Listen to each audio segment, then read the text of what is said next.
So you found the skeleton. How would you tell it's a dinosaur? You personally, how would you decide? Well, interesting question. I don't know. I'd have to do some research on that.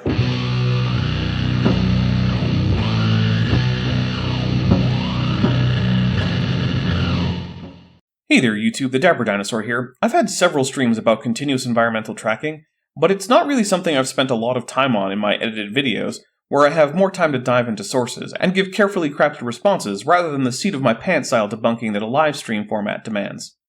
So here I am today. We're going to be looking at an appearance by Randy Galuza, the head of the Institute for Creation Research, where he is going to tell us all about it. Hello and welcome to Origins. I'm Ray Heipel, and it's an honor to be your host today. And it's an honor to be the show's fact-checker, a position I doubt they actually normally have, since if they did, I imagine very few episodes would actually be able to air. During this program, we showcase interesting guests who present evidence from science, along with other important facts validating the truth of creation. No, that's just mostly a lie. The thing is, there are no facts from science or anywhere else that validates young Earth creationism. Young Earth creationism has the same number of facts on its side as Flat Earth. At best, some observations are neutral in terms of supporting science or creation, but none of them fall on the side of creation, at least none that I've encountered. What I have encountered is a combination of the stupidest people you can possibly imagine, and some of the most dishonest grifters you can possibly imagine. Then there are the victims, the people who are filling church pews with butts, but who aren't about to go take a college-level biology or geology class, and who are just regular, busy people who are tricked into giving people like Randy or Ray more money because they think people like them are doing the Lord's work. And the accuracy of the Bible. Today's guest, Dr. Randy Galuza, has undergraduate degrees in engineering and theology. He has earned an MD and also a Master of Public Health from Harvard University. Good for him, but none of those are paleontology, genetics, or evolutionary biology. Now, it's not that you need those things to talk about the subject, but if you're going to point out someone's credentials that aren't relevant, why bother in the first place? Dr. Galuza is a registered professional engineer. In 2008, he retired as lieutenant colonel from the U.S. Air Force. Ah, an engineer. Of course he's an engineer. Now he's the president of the Institute for Creation Research in Dallas, Texas. Not what I'd call a move up. Welcome to the program, Dr. Galuza. Thank you so much, Ray. So we're going to be talking about creation engineering. What does that mean? In my experience, it means that Randy is going to just blast us with vague statements, not actually provide a model that can even be used to make predictions, and then just declare that he has now done away with Darwin, whatever that's supposed to mean.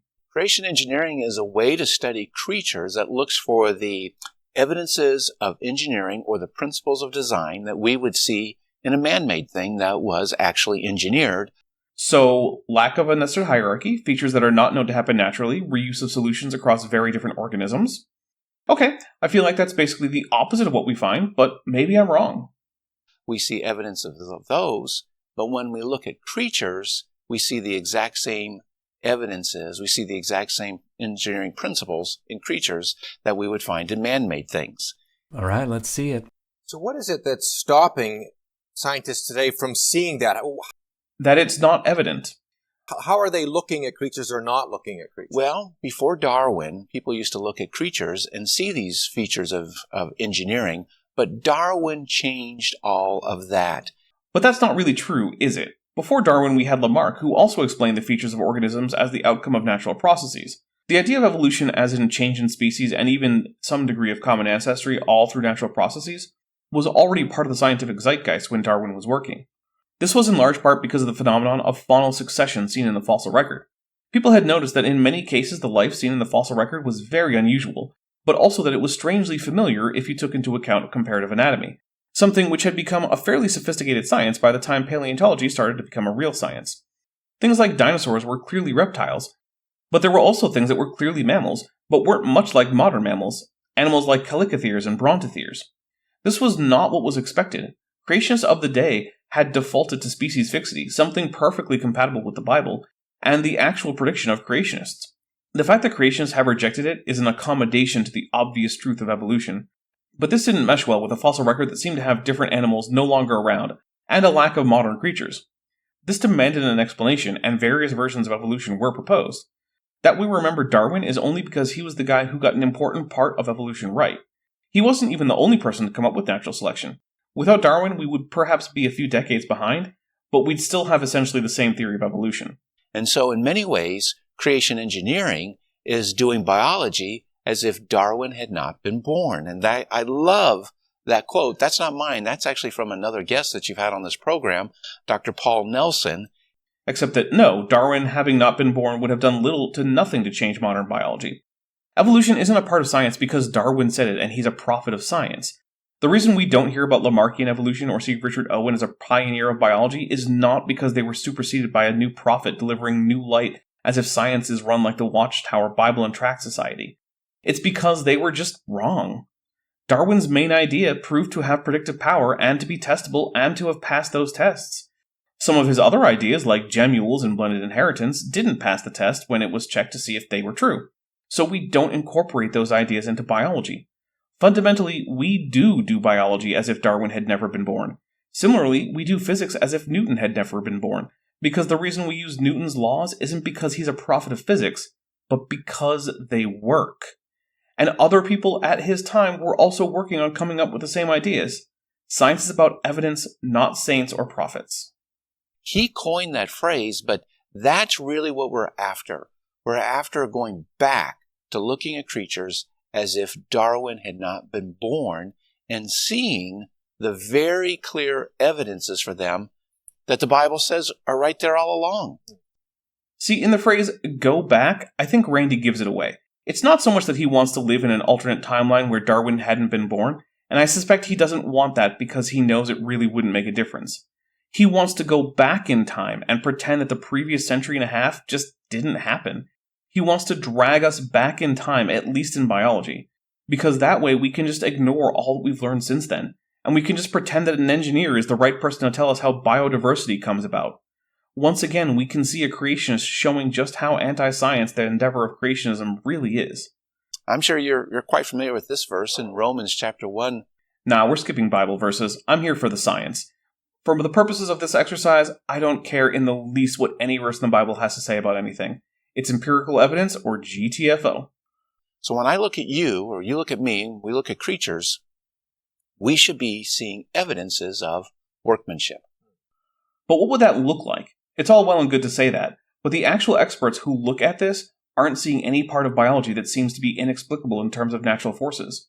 Randy's job is now to show what part of organisms couldn't come about apart from design, and he knows this. Unfortunately, I'm familiar with his continuous environmental tracking talks, and that's not what he usually does.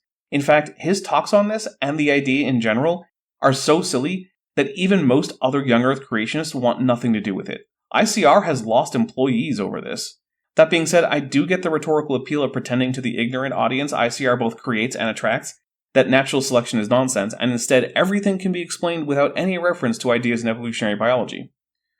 That's fascinating because we do that with everything else. So we look at a product that's been made and we learn something about the maker. We learn something about the designer, right? Ford Cars tells us something about those engineers who are making those cars. And cars don't fall naturally into a nested hierarchy. To make them, things have to be done to raw materials that have no evidence of happening spontaneously in nature. We have historical evidence of the design. We can talk to the factory workers that assemble them, and most importantly, Ford cars don't make little baby cars that grow into adult Ford cars that can vary from their parents. This is not true of life. Life does fall into a natural nested hierarchy. Nothing has to be done that we don't see in nature in order for new organisms to come about. We have no historical evidence of the design of life, and no, the Bible doesn't count, since it was composed and compiled long after the events of Genesis 1 through 11 are supposed to have taken place. We can't talk to anyone who works at an organism factory that produces complex modern life without ancestors, and importantly, organisms do produce baby organisms that vary from their parents. It's true that both cars and organisms have multiple parts that interface to produce emergent qualities like fuel consumption and motility, but in terms of how they come together, they are not comparable. I suspect that Randy knows this and deliberately chooses a disanalogy. why shouldn't it be the same when we look at creation? Since God himself is the author, well then looking at what he has made should tell us something about it. Sure, if we want to accept for now the premise that God is the creator of the universe and is the ontological base which grants reality to all other things, then we can learn something about him from biology. I would say that we can learn from him that he is patient and also that he uses processes, rather than just intruding with physics-defying miracles, at least as a general rule. He also seems like the kind of guy who really doesn't like to do engineering, since apart from perhaps setting up the laws of reality, he really doesn't seem to have designed anything else since then. At least not directly like an engineer creating an HVAC system for a skyscraper. That being said, I am not actually granting that premise for the discussion. I am saying that if I did, we can learn stuff about God. But it's not stuff Randy would like. It does. And the fact that we can actually study it and understand it also tells us something, because, God has total freedom. He could have made creatures in a way that we just could not figure out. Ironically, that would be better evidence against evolution. If organisms were utterly inexplicable by any conceivable rational means, then what would we be left with to explain them other than miracles? It's almost like if there's a God who wants us to learn from his creation, then he wants us to accept evolution, because he sure made the world seem like it's real. I mean, they operated in some ways that are very different than this computer or very different than the car you're talking about. They do operate in very different ways than cars or computers. That's the situation we're actually in. And you could have said, well, they were made by magic. Or an evolutionist could have said they evolved. I mean, that seems like what everyone involved is saying. Randy thinks that organisms were created magically by God, and scientists think they evolved via natural processes. Which is not much different than saying magic in many ways. Yes. I guess it's opposite day, because today God doing something that nature can't via his supernatural powers isn't magic, but nature acting according to natural law as we understand it is magic. Look, the God did it explanation is inherently magical. Creationists need to embrace that. Further, thinking that some aspect of science is wrong doesn't make explanations using that aspect of science magical. For example, it used to be thought that light propagated in a physical substance called the ether, which suffused all of space and was very insubstantial, but was the thing that light waved. It turns out there is no ether, but explanation of how light works based off the ether existing were never magical. They were just wrong. And if an explanation is magical, such as thinking that you can give your enemy a bad knee by making an effigy of them and incorporating some of their hair, then stabbing the effigy in the knee with a needle, then it's magical whether it works or not. Similarly, if you think God did something that defies the ordinary operations of the universe, that's magical, whether or not it's true. And I could say, well, they were actually engineered, and if you couldn't figure out how they operated, which one of us is right? Whether or not we can figure out how they work is irrelevant to the question of whether they were engineered. Let's do a thought experiment. Let's take a man from an uncontacted group in the Amazon and bring him to look at an erupting volcano in Hawaii, and also a smartphone. Now, one of those is engineered, the phone. The other is not, the volcano. Now, what are the odds that this man who has never heard of either a volcano or a phone could explain how either one functions? Essentially 0. Does that mean that they're both engineered, or that neither of them are engineered? No, of course not. Randy is just trying to make the God of the Gaps case. If he can't personally figure out how something came to be without engineering, then it was engineered. If it couldn't have been done by a human, then it must have been done by God. That does not follow. The history of science is the history of humans being unable to figure out how something works, then figuring it out and finding out that it was not engineering that made it work, at least in most cases. In the cases of some things, like archaeology, we find that engineering did make it work. Simply not knowing how some aspect of biology works is not evidence of design. It's not evidence of anything apart from humans being ignorant of something. And humans are great at being ignorant without divine help. Something that was designed, though, is my Patreon. If you're enjoying my work and can afford it, why not consider going over to the Patreon and pledging? It starts at just $1 a month, and you can get a discount if you pledge annually. You'll get early access to videos like this, as well as access to my super secret Discord server. But since we can figure out how they operate, since we can figure out how they work, that is strong evidence because, as it says there right on the screen, it's the engineered workmanship that we see in creatures that corresponds to the engineered workmanship that we see in man-made things, the fact that they operate by the same principles, only God-made things are much more complicated.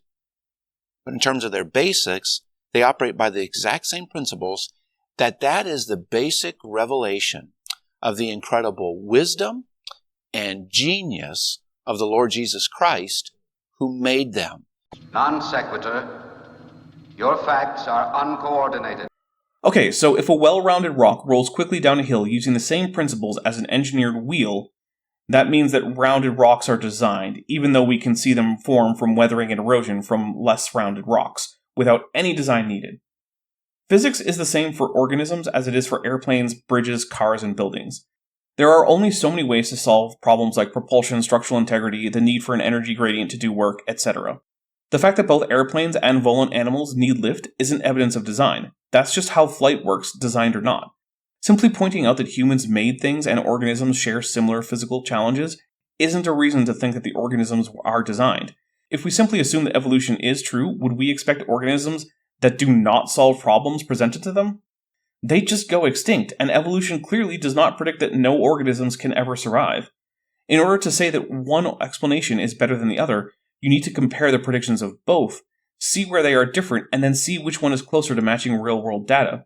The problem is that in the case of both this car and this animal need to move, so they both need a way to get chemical energy, so they both have areas to store energy, and mechanisms to turn it into work via oxidation, is a prediction of both evolutionary biology and design. So simply pointing it out does nothing to give evidence for design over evolution. You need a novel prediction, something evolution has in the form of things like ERVs, homology, the twin-nested hierarchy of morphology and genetics, transitional forms from paleontology, ongoing endosymbiosis, vestigial organs, common embryological stages, etc. Creationism barely has any predictions, and the ones it has that are actually distinct from those of evolution and that are testable are routinely falsified, like species fixity. Because they do operate by the same principles, it's strong evidence that they were in fact engineered. Not unless you can actually show what the expectation from evolution would be, and that it's that these organisms should operate under different principles. But of course, Randy isn't going to bother with that, because that would require him to understand and not strawman evolution. The problem is that creationists are required to strawman evolution, because if they don't, then it becomes very evident very quickly that it's actually a very reasonable and well-supported explanation for biodiversity in life. And they can't have that. That's why we have things like the crocoduck, or people asking, if humans evolved from monkeys, then why are there still monkeys? Creationism relies on keeping people ignorant. And that they didn't evolve, and it wasn't magic or anything else. Well, if they didn't just come about through natural processes, then what besides magic would it be? For me, magic is things that don't follow natural processes as they typically operate in the universe. What does Randy think it is? Just things he's incredulous about? That is a really, really powerful point. Oh, wait, you serious? Let me laugh even harder. Yeah, nothing says powerful point like just spewing out one big non sequitur followed by showing that you don't really have any idea of what magic normally means. That is a great point, because it shows us not only that there is a creator, but that he wants us to see his handiwork in the creature. It only does that if you start out by assuming your conclusion. That is, it only works if you're willing to beg the question. But that's the problem. You're trying to demonstrate that your conclusion is reasonable. You can't use the truth of your conclusion to argue for your conclusion.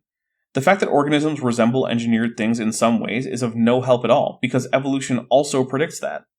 And as you said, he could have made things inscrutable so that we could look at it and there would be no way that we could even begin to take it apart, mentally and get back to the cause, as we always look at effects and we can determine the cause. And yet God didn't do that. God made things so that we could look and see, oh, wow, this is made up of this and this is causing this, and we can go from one to the other. The fact that biology follows the general principle of cause and effect is neither surprising nor, as near as I can tell, significant. That's just what we would expect. Most things we are aware of are pretty darn good at following the law of cause and effect, which isn't really a scientific law, but whatever. Even in areas where uncaused events are known, such as in particle physics, most interactions still have a cause and effect relationship, even if the results are stochastic. Once again, if life weren't this way, if it just spontaneously did things for no reason and with no discernible underlying principle, it would be harder to explain that without recourse to a divine agent. But in each step, we really should be thinking of the creator, the designer, Exactly. who made all of that possible. Exactly. Fantastic. And not only that, we could even copy. We can even copy a lot of his designs and use it into technology now. The fact that humans can copy organisms when designing things isn't evidence of those organisms being designed. Normally, when humans recognize design, it's for one of two reasons. The first is that the object in question is something we already know the origin of, and it involved design. In these cases, no inference is needed. For example, arrowheads. We don't know of any natural process that produces them, but we do know of a design process that does so. So we can easily assess arrowheads as designed. But this might not be true for all stone tools. Perhaps someone fashioned a pounding stone. Those are much simpler than arrowheads and look much more like the rounding of rocks that normally happens under natural conditions. So if we found a rock that we suspected was designed for pounding or crushing things in, say, a primitive mortar and pestle arrangement, with us having a suspected pestle, how could we tell? Well, we happen to know that when humans make stone tools by bashing rocks together, the rocks get these impact fractures that do not otherwise occur. They're very characteristic of human activity. So we can check for this signature of design, and if the rock lacks it, then even if it was used as a pestle, it wasn't designed to be one. And if it does have it, then we have excellent reason to think it was designed. But what do we have in life that we know is only the outcome of design? Well, Randy so far hasn't really come up with anything. But if and when he does, ask yourself whether his example is actually an example of this, or if it only seems like an example if you assume that he's right in the first place. For example, if he goes with some kind of thing like eyes must be designed because they provide information to a processing unit called the brain, like a camera sensor gives data to the onboard computer, then remember, that's only an indication of design if you assume that only design can create a sensor and processor. But that's exactly the thing he's trying to demonstrate. We can't copy it to the extent that we can make one of these little babies here. I hope that when that baby came on the screen, it didn't steal your thunder, because once a baby pops up, everybody fixates on that. Mm-hmm. So humans can't make babies from scratch without biology because their ability to copy living things isn't advanced enough. I mean, okay, I don't see what the point is, but I guess it's not wrong? Is this just an attempt to put a baby on screen and emotionally manipulate the audience because of their generally positive association with larval humans? But I wanted to just put this little picture up because all creatures do these things. These are their functions. They grow, they metabolize, they reproduce, and they adapt. Broadly speaking, yes. In fact, those are like definitions of living things. These are biological functions. Now, that little baby has life. That life is a gift of God. That life is immaterial.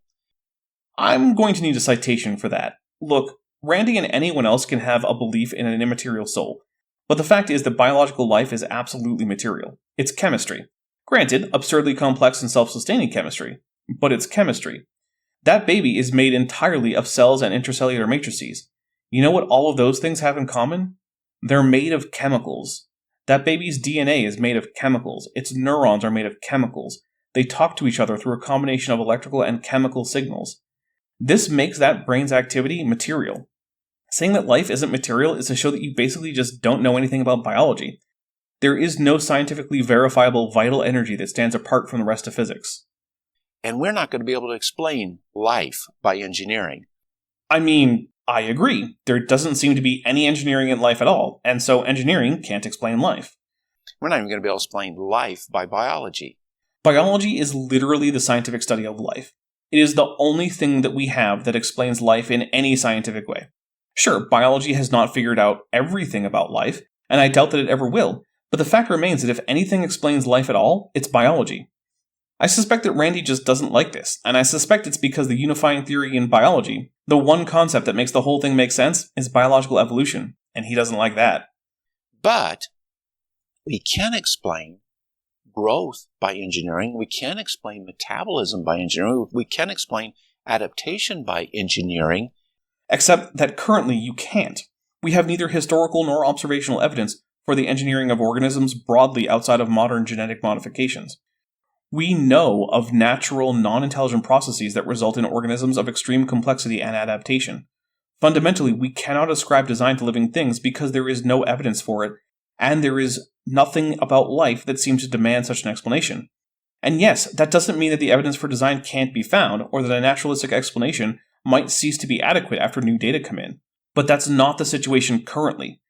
Science can only go with the data available.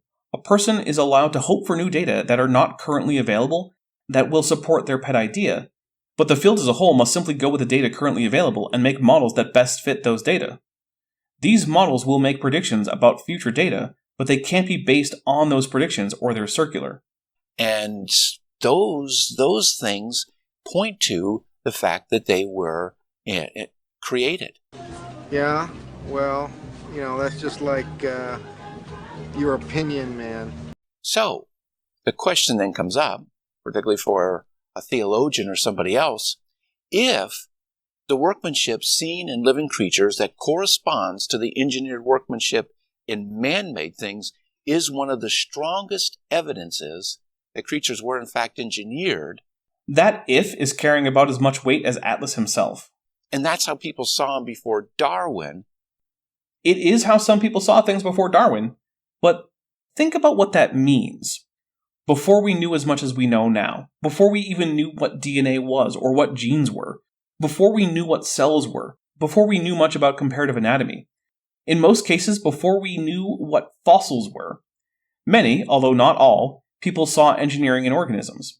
Now that we have so much more information, isn't it curious that people who know the most about living things don't see engineering in them?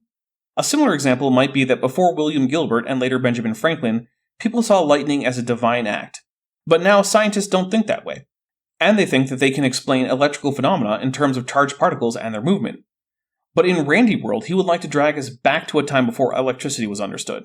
To a time when the most we knew about it was that sometimes Zeus would toss a lightning bolt at someone, and that some fish could make you feel a really weird jolt if you touched them, and that these phenomena weren't connected. How in the world do evolutionists who hold the natural selection, how in the world do they even explain that? Randy already said how they explain it. Natural selection. If there's a problem some organism is facing which affects their reproductive output, then those animals best at solving that problem in whatever way will be the ones whose genetics will increase in prevalence in the next generation. Mutations form the basis for new genetic variations on which selection can act. Over time, this makes populations adapt to their environment, or if they cannot do so quickly enough, they will go extinct, at least locally. All it takes for natural selection to act is for there to be an aspect of the environment that causes some organisms to not reproduce as well as they otherwise could, for there to be some trait for those organisms that can in any way mitigate that problem, and for that trait to be something that can vary with changes in the genome. That's it. If those conditions are met and the mutation rate isn't literally zero, then natural selection is a mathematical certainty.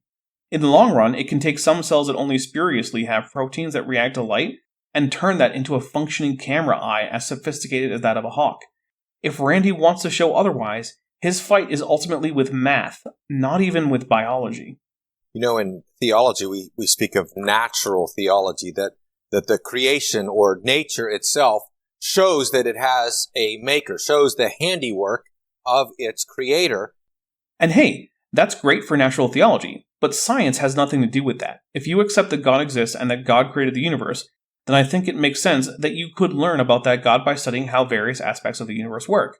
The problem is that doing so does not provide evidence for that God, nor does it seem to provide any new data to science that could be used to investigate various phenomena in the world. Looking at the universe and its vastness and then coming to the conclusion that God must also be vast in some metaphysical way doesn't really provide you with an idea as to where to point your telescope to learn more about the universe. Even more so, if you simply ignore or deny aspects of reality because of how you've decided God already is, then you're not just not being helpful to science, you're directly opposing it. If nature can teach us about God, then nothing about God can contradict nature. But the God of young Earth creationists directly contradicts reality in many, many ways. If there is a God over this reality, he or she is certainly not the God of young Earth creationists, even if he or she may graciously hear the prayers of such. And what we're saying here is that somehow selectionists, evolutionists have been able to look at the creature and say there is no creator. And when you... Not necessarily. Many, perhaps even most people who accept evolution also believe in a God who created the universe, and by extension, life. By way of analogy, let's look at Conway's Game of Life, something I suspect you're familiar with. It's not so much a game as it is just a program that a computer can run. It is played on an infinite square grid, and each square is called a cell. A cell can be either dead or alive. The game proceeds in steps, which are like turns. All cells are evaluated every turn, and the board is updated simultaneously. Each turn, the following conditions are evaluated. Any live cell with fewer than 2 live neighbors dies when the next step occurs. Any cell with 2 or 3 live neighbors lives when the next step occurs. Any live cell with more than 3 neighbors dies when the next step occurs. Any dead cell with exactly 3 neighbors comes alive when the next step occurs. This was set up by John Conway. He is the creator god of this tiny simulated 2D universe. Now, from these simple rules, we can get things like oscillators, gliders, etc., but none of them were intentionally designed by the late Dr. Conway. If you fill the grid with enough random cells before the first step occurs, you will eventually get gliders and oscillators. It happens all the time, and not even by the design of people seeding the initial state of the game. So do these gliders and oscillators have a designer? Well, strictly no, they do not. They are not engineered. Rather, they are emergent phenomena that occur when the four simple rules of the game are iterated. But do they have a creator? Well, I would say yes, most significantly, Dr. Conway. But also whoever seeded the initial live cells. Similarly, life could have a creator in the God of Christianity without biologically being specifically engineered by that creator. Now, you might say that your theology demands that the God of Christianity be an engineer of organisms, and to that I would say that all evidence that we have indicates that your God concept simply cannot correspond to anything that exists. And when you begin to think of that, you think, well, how can they do that? By having a scientifically useful and testable alternative explanation that so far has held up to scrutiny. But you're about to show us that, right? Yeah, you better believe it. Let's go because to the board. And it's really, really important. Buckle up, everyone. Randy the Engineer Galuza is about to overturn more or less all of biology. We have to look at the evolutionary backstory behind all of this, and it begins with a realization that what Darwin was after, he was not trying to explain the diversity of life. That's weird because he spent 2 whole books that were themselves the synthesis of decades of research attempting to do just that. And during much of those decades, he was himself a theist. Granted, not of the kind Randy would likely approve of, but still. One group of people who don't just lie about Darwin for no reason are my subscribers, so why not go ahead and subscribe and turn on all notifications so that YouTube will think about notifying you when I have new videos, and then just decide not to. As we've already talked about, he had to explain something far more difficult. He had to explain why creatures looked so incredibly designed without a designer. It's the same explanation. Explaining one, fortunately, explains the other. Although there are more things than Darwin knew about, such as genetic drift, which is also a huge and in some ways more significant factor in biodiversity and biocomplexity. And the man you see on the screen is Francis Ayala. He was the president of the American Academy for the Advancement of Sciences. I don't care. Anything that follows this is just going to be an argument from authority as if Francis J. Ayala is a saint of evolution. He's not. He wrote an important paper. We'll look at that at one of these other programs right here. But this is what Darwin was after, is how to devise a fundamentally anti-design way of explaining things. And he went to an approach which was called externalism. Why do creationists feel free to just make things up about Darwin? Kent Hovind does it, John Sanford does it, Randy Galuza does it. Darwin is ultimately irrelevant. It's the ideas and the evidence that matter. Darwin isn't remembered for being such a cool guy. He is remembered because of the impact of his ideas. An externalistic approach where he's now looking at nature as if nature is crafting these organisms here. That's an extremely weird way to put it. Natural selection is an interplay between the population and the environment. The organisms have the genetics that are mutating to provide the raw material of evolution, and on top of that, they can adapt in ways that do not alter the genome, such as through new learned behaviors, epigenetics, and phenotypic plasticity. These are all internal to the organism. The environment provides the pressures that differentiate between which traits are beneficial or deleterious. An environment with no population results in no evolution, and an organism with an unchanging environment leads to no further adaptation after the population reaches a fitness peak in that environment. An analogy might be a tabletop role-playing group. Let's say you and your friends decide to sit down and play Call of Cthulhu together. Is the game the books and dice and rules? Or is the game the interaction between the players and the GM? It's both. Without the books and dice and rules, the game is just an improv session with a theme of cosmic horror, which might be fun, but it's not a tabletop role-playing game. Without the players and their interactions, the game is just a hypothetical set of rules for rolling dice and statistics about when and which dice to roll. It's not a game, it's just the outline for a game that could be. It is the interplay between the humans playing and the rules that they have agreed to play by that creates an actual session of a tabletop role-playing game. Just like with such a game, evolution by natural selection is an interplay between the environment and the population. The man we see on the screen right here, his name is Stephen Jay Gould. He's passed away now, but at one time, he was probably the world's leading evolutionary theorist. That's not really how I'd put it. He certainly was in the public eye, but most of his distinct ideas like population selection and even most of punctuated equilibrium are now known to have been wrong. All that's really left is that sometimes the founder effect and new environments lead to somewhat rapid evolution in a population. He wrote this huge tome before he passed away called The Structure of Evolutionary Theory, and it explains evolutionary theory probably better than anybody else. A book that is now more than 2 decades out of date. Great. And he's going to explain Darwin's externalistic approach, which, as already noted, isn't particularly externalistic. And he gives a lot of emphasis here. He says, I proceed in this way for a principled reason and not merely as convenience. All major evolutionary theories before Darwin, that's kind of amazing, there were other theories before Darwin. Only if you're ignorant of the history of science is this a surprise. We're presenting a fundamentally internalist account based on intrinsic and predictable patterns set by the nature of living systems for the development of unfolding through time. In other words, if you want to know how I worked, you looked inside of me. But Darwin said we're going to look outside of the creature. Randy is confusing organismal biology and evolutionary biology. If you want to see how an organism works, you need to look at the organism itself. No amount of understanding of the Sonoran Desert will tell you about the biochemistry of an organ cactus. No amount of information about the salinity of the sea ice will help you understand the dietary needs of a polar bear. But if the question is how did organ cacti or polar bears get to be the way they are, then yes, you will need to understand the environment.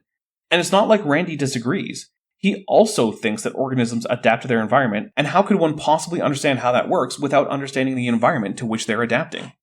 It makes sense. If we want to figure out how a computer works, you look in a computer. If you want to figure out how a creature works, you look inside the creature. Yes, if you want to find out how an individual organism works, you have to look inside that individual organism. But that's also true for cells. If you want to find out how one of my muscle cells work, you'll need to look inside one of my muscle cells. But knowing all the intricacies of how a muscle cell functions won't really tell you much about why that muscle cell is where it is, what it's for, or how I work as a whole organism. Similarly, if you want to understand how a population got to be where it is in terms of morphology and biochemistry, you can't simply look inside the creature. You have to zoom out to see the environment to which it has adapted, and trace its ancestry through all other previous populations who lived in the other environments, as well as compare it to relatives who live in different environments. Randy's inability to understand that immersion phenomena are significant at different scales rivals a flat earther's inability to understand scale in general. But Darwin went outside. Darwin touched grass. He must not have lived around here. Here all the grass grows sharp spines on the seeds that stick into you. Do not touch that grass. In fact, virtually every plant out here is sharp in some way. Gould goes on to say, Darwin's theory, in strong and revolutionary contrast, presents the first externalist account of evolution. Darwin overturned all previous traditions. I don't like the framing Gould is using, but he is right that Darwin largely overturned all previous evolutionary paradigms.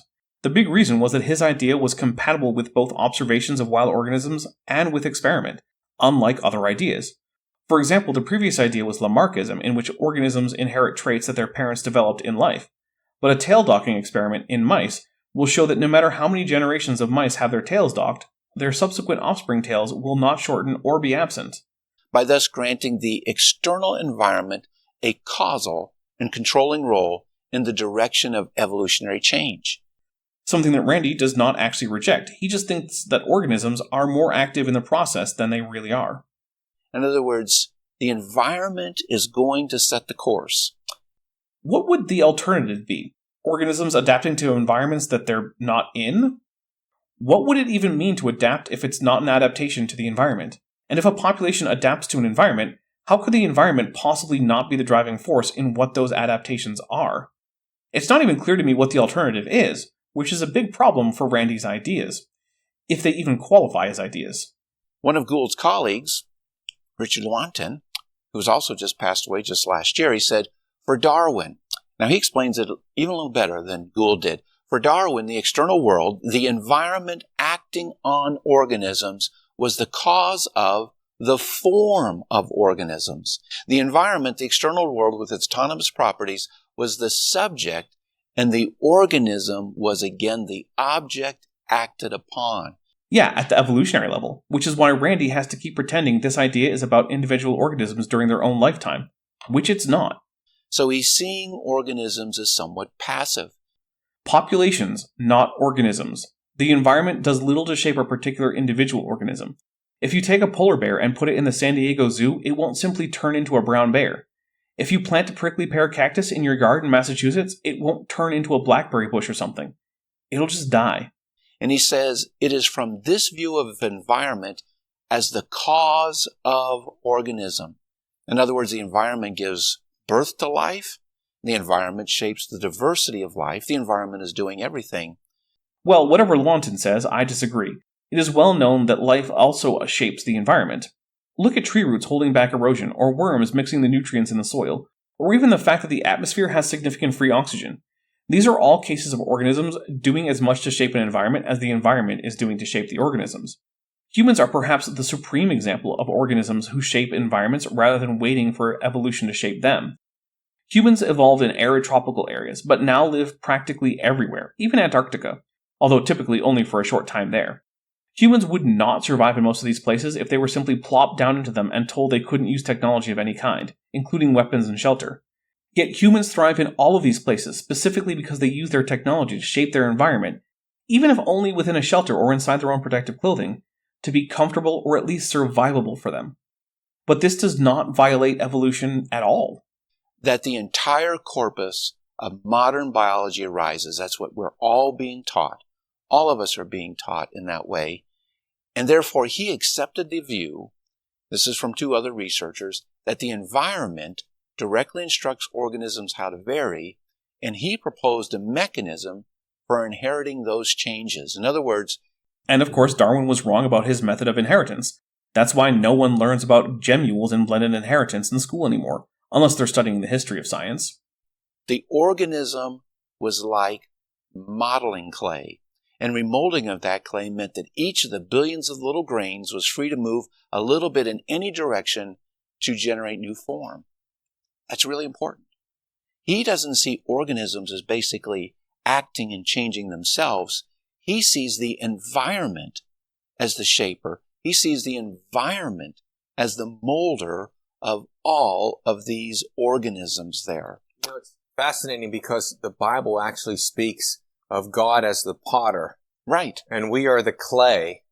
Meaning that we are just passive modeling clay then. So what's Randy complaining about?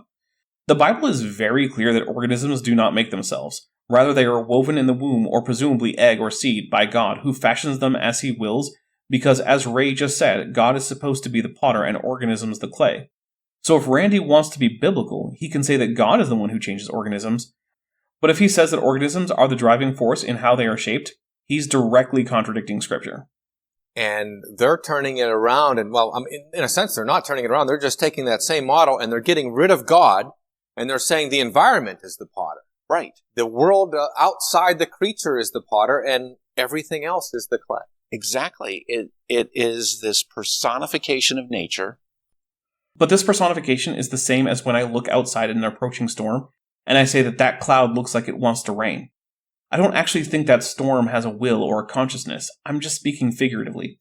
Similarly, if I implore my computer to not crash after setting up some particularly complex and memory-intensive task, I don't think that the computer can actually hear me and adjust its behavior accordingly. Humans are creatures of abstract thought and symbols. It is easier for them to conceptualize non-personal things as if they were personal and talk about them that way. This is similar to phenomenological language, where humans describe things not as they are, but as they appear. That's why, even though most humans know that the sun isn't setting, but that the part of the Earth they are on is rotating away from the sun, they still call the phenomenon a sunset. Randy's problem here is just with human nature. That nature gives life, nature molds life, nature creates life. Actually, Darwin had nothing to say about the origin of life, and the theory of evolution assumes the existence of life and does not offer an explanation for where the first life came from. Evolution isn't about everything. Granted, some aspects of evolution can inform us about possible origin of life scenarios, such as selection, but fundamentally, evolution is about the change in reproducing populations with genetic material over time. If that's not what you're talking about, then what you're talking about is not well explained by the theory of biological evolution. And that externalist view, I don't think many people even know that they hold to it. Here's a rule of thumb. If you tell someone that they believe something and they tell you that no, they don't, then you're almost certainly wrong, unless you happen to be a telepath. And while this won't help you with telepathy, you can certainly gain new insight faster by joining the channel memberships with the join button below this video. It starts at $1.99 and gives you early access to videos like this, as well as access to my Discord server. You also get access to monthly membership chats in my live streams, as well as channel emojis for comments and live chat. I held to it, and I was even kind of subconscious there, because I saw the environment as active. And that's how the entire corpus of biology is basically being taught in school today. All of the schools in Pittsburgh here would see it that way. Okay, so what's Randy's alternative? He has spent nearly this whole video just going on about his straw man, but nothing about what he's proposing. However, and this is a big however, real science is not seeing it that way anymore. Citation needed, Randy. As you see on the screen here, research is finding that adaptability, and these are words that are right in the scientific literature, adaptability is not being characterized as random, slow, and gradual. Those are words that are like anti-design words. When you read technical literature today, adaptability is being described with these words: regulated. In fact, it usually says highly regulated. Not slow and gradual, but generally rapid. Not random, but repeatable. But none of this is something that's a problem for the theory of evolution. I could go through each word, but since he hasn't cited anything, it's not clear to me what argument he's trying to make. One thing I will point out, though, is that rapid is a relative term. For an evolutionary biologist, an allele becoming fixed in a population in 100 generations is rapid. But if that were put in human terms, it would mean centuries, or in fruit fly terms, it might mean a year or so. But nothing about evolutionary theory precludes varying rates of evolution. Evolution that is at the faster end will be called rapid. Also, we know that things affect the speed of evolution, and the two big things are effective population size and the strength of the selection pressure. Smaller effective populations and stronger selection pressure mean faster evolution. And not only repeatable, the responses of organisms are so targeted to the change in the environment, so targeted, as you said earlier, to solving a problem, that they can even be predictable. Right, convergent evolution exists. Similar selection pressures tend to result in similar morphologies. That's why sharks, ichthyosaurs, and dolphins are all roughly torpedo-shaped. When you want to swim fast, it's the shape you have to be just because of physics. What other option could natural selection possibly favor? Similarly, large, fast organisms tend to have long legs, whether it be ostriches or pronghorns. If you want to run fast, long legs are just better than short legs. So we can predict that organisms that need speed to survive on land will likely have long legs if they can't fly. Similarly, if camouflage is important to survival, you'll get the repeated and predictable evolution of camouflage. Now, when you're seeing words like regulated, rapid, repeatable, sometimes even reversible, and predictable, you're seeing words that are characterizing something that has been engineered. I don't see why. None of these things are a barrier for the theory of evolution or something that natural selection wouldn't cause. This just seems like Randy is running with his bias as an engineer. Because he knows engineers do certain things, it seems like he just thinks that anytime those words come up, it means engineering. But that's not what those things mean. Those things are no more indicative of engineering than the word combustion is of cooking. Sure, cooking usually involves combustion to heat the food, but it doesn't need to, and sometimes combustion is about wood fires, or what happens inside your car engine. I think immediately of a computer, that the computer is going to respond the same way when you put some kind of data in because of the programming that's inside that particular computer or that particular program. Yes, if we're talking about a single organism, then yes, that is not a bad analogy. Two members of the same species are likely to respond to the same environmental challenges or stimuli in the same way, and a lot of that is going to be based on that particular organism's genetics, which are effectively unchanging over the life of the organism. But that's not the same thing as a population adapting to a new environment over the course of multiple generations. The point is that those organisms don't have the ideal traits, and so their genomes would result in traits more conducive to reproduction if they changed. This requires things like mutation and selection. Explaining how a single living organism responds does little to explain how whole populations adapt over time. Randy doesn't seem to see this from what I've been able to discern from listening to him. The most charitable I can be at this point is that it seems like Randy is hoping to use Lamarckian processes, which we already know don't work, to explain the change we see over evolutionary time, although condensed into his young Earth timeline. And it will be a regulated response. You'll be able to predict it. That's how we can develop programs. We make them so that they're repeatable. Exactly. The fact that humans make something in a particular way that causes results that are similar to something else doesn't mean that the other thing is the result of a similar process. It's a possibility, but it simply does not follow logically that that's how the other thing came about. So the evidence is coming in on the side of something that has really been engineered. I remain extremely skeptical of that. But you know what? He's got a lot of time left to present evidence. Maybe he can convince me. So let's do biology as if Darwin had not been born. We already are, Randy. We already are. And let's replace it all together with an engineering-based approach of adaptation. Hey, if Randy can actually provide evidence of the failure of the mechanisms of evolutionary biology and the ability of engineering to successfully predict future data in those areas where evolution fails, then I'm completely open to it.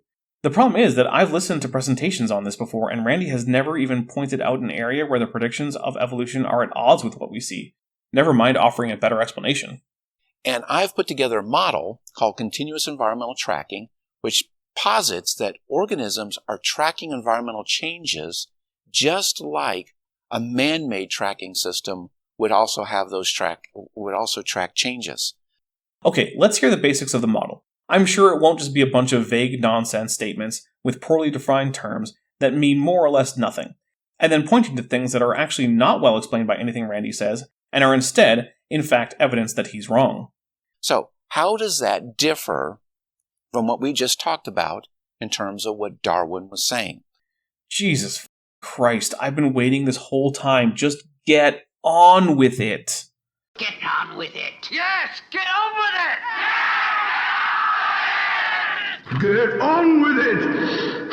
Well, first of all, an engineered approach would look at the organism and not the environment.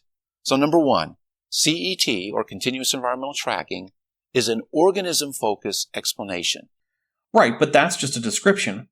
What does that actually look like on the ground? What kinds of data does a cosplay scientist working under the paradigm of CET look at that an actual scientist wouldn't look at? And what kinds of things would an actual scientist look at that a CET cosplayer could safely ignore? How does this actually work? What predictions can we make? See what I mean? We're still just getting non-specific descriptions with no actual science or model building. If you want to see how these fish, these are blind cave fish, can get into a cave and go blind, you must look inside the creature. Well, yeah, you do have to do that. Blind cave fish generally have various genes or regulatory sequences that are different compared to their sighted relatives. We can identify exactly which mutations cause eyelessness, but something that this means is that unless Randy can demonstrate the existence of widespread induced and targeted mutations, he can't explain this with continuous environmental tracking. And the problem for Randy is that we already know that that's not how organisms work. We've known this because of a now 80-year-old experiment. That experiment is the Luria-Delbruck experiment. The basic setup of the experiment is to let some identical bacteria grow in a nutrient-rich growth medium for a set period of time, enough for a lot of them to grow. Then a bacteriophage is introduced, which will cause most of them to die. The idea is that you get a bunch of such identical colonies and run this test over and over and over to get statistically significant results. Now, we already knew back in 1943 when the experiment was first run that bacteria will gain a resistance to the bacteriophage over time. So if the propensity to gain resistance to the bacteriophage is built into all the bacteria, such that they have all about the same, if low, probability of managing to activate their defenses in time to survive, we should expect that as you do this experiment many times, the rate of resistance in various colonies that you test should be very similar. However, if, as evolution holds, mutations that grant resistance are produced independent of the environment, and selection only acts on what is currently present in the genome, without the bacteria having any ability to induce resistance, then we should expect low correlation between how resistant different test populations are and how fast they acquire whatever level of resistance they eventually gain. What do you know but that the evolutionary prediction comes true? Now, the adaptation is rapid, one of Randy's favorite words, in most cases where resistance is gained at all, otherwise the bacteria would go extinct. But that's because the selection pressure is large and the generation time is small. It's also predictable that multiple populations will independently gain some form of resistance, since that's necessary for the population to persist. It's also repeatable in that you can run this experiment over and over and over and over, and you will get bacteria that resist being killed by the bacteriophage. So this is an experiment that shows the hallmarks that Randy has stated indicate engineering and not design, except that the actual predictions of organism-driven adaptation over generations were in fact falsified, meaning that by extension, continuous environmental tracking, at best, cannot explain all forms of adaptation in the long term among populations.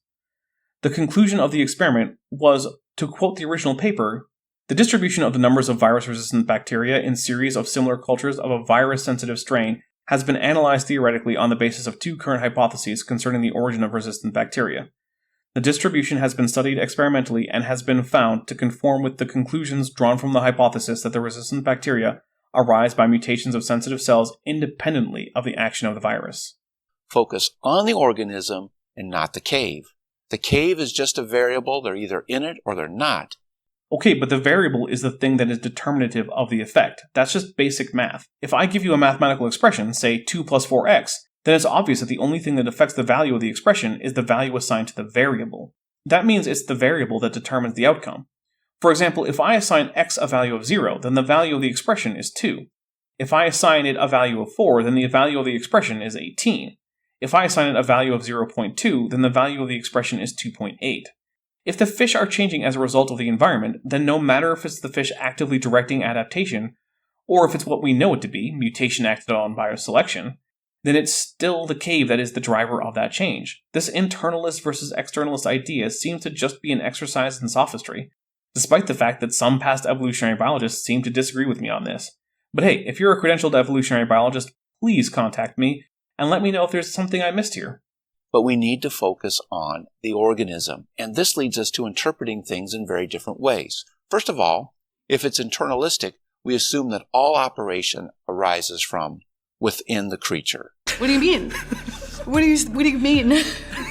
What do you mean? By highly regulated systems. And it is the organism as a whole, not just the genes, the organism as a whole, which is controlling things. I mean, it's well known that things besides genes affect organisms, but specifically, what is the organism controlling that can lead to transgenerational adaptation that can be measured in the genes? What does this idea actually mean in terms of inheritance, biochemistry, genetics, morphology, and behavior? What operations specifically are arising from these identifiable control systems? What systems are innate and which are intrinsic, and how does this determination differ from that made by biologists? This just remains a bunch of vague but smart-sounding if you don't know anything nonsense. There's no actual idea here. That both the internal form and its adaptability are governed by the innate systems, and that adaptability appears to be the engineered control of the organism-environment relationship. In other words, it's the organism which is controlling it. The light at the end of the tunnel revels in authority. Knowledge is an ingredient of mortal abstract beauty.